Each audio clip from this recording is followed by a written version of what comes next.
ಹಂಚ್ತೀರ ಅಂತ ತಿಳಿಯುತ್ತೆ. ಜಮೀರನ್ನ ಅವ್ರ ಅಪ್ಪ ಮಾಡ್ಯಾನೇನ್ರಿ ದೇಶನಾಗ. ಅವ್ರಿಗೆ ಪಾಕಿಸ್ತಾನ ತವಾಗಿ ಹೊಡೆದು ಕೊಟ್ಟೈತಲ್ಲ.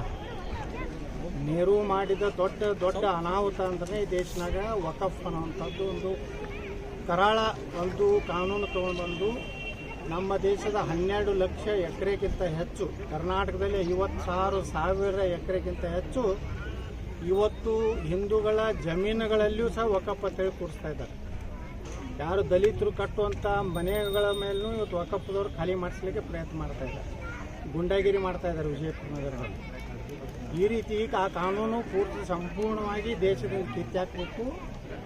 ಅದನ್ನೆಲ್ಲ ಕಂದಾಯ ಇಲಾಖೆ ಭಾರತ ಸರ್ಕಾರ ತಗೊಂಡು ಎಲ್ಲ ರಾಜ್ಯಗಳ ಕಂದಾಯ ಇಲಾಖೆಗೆ ಅದನ್ನು ಹಸ್ತಾಂತರ ಮಾಡಬೇಕು.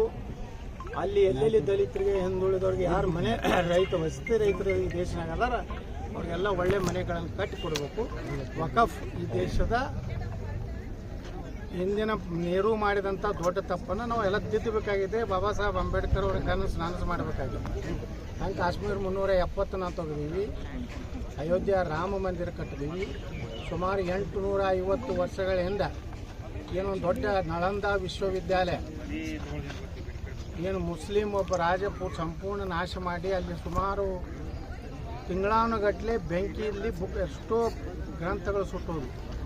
ಅಂಥದನ್ನು ನಮ್ಮ ಪ್ರಧಾನಮಂತ್ರಿಗಳು 850 ವರ್ಷದ ಆ ಒಂದು ಭವ್ಯವಾದಂಥ ವಿಶ್ವವಿದ್ಯಾಲಯ ಮತ್ತೊಮ್ಮೆ ನಿರ್ಮಾಣ ಮಾಡಿ ಭಾರತದ ಭವ್ಯ ಒಂದು ಜಗತ್ತಿಗೆ ತೋರಿಸುವಂಥ ಕೆಲಸ ಇವತ್ತು ಮಾಡಿದ್ದಾರೆ.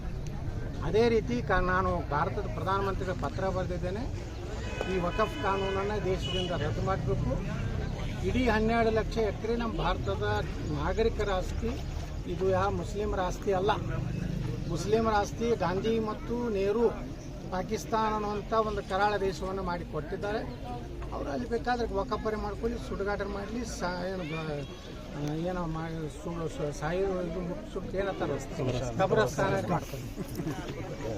ಬೆಂಗಳೂರಿನಿಂದ ಮಂಗಳೂರುವರೆಗೆ, ಬೀದರ್ನಿಂದ ಚಾಮರಾಜನಗರದವರೆಗೆ ನಿಮ್ಮ ಸುದ್ದಿ ನಿಮ್ಮದೇ ಭಾಷೆಯಲ್ಲಿ ಕರ್ನಾಟಕ ತಕ್.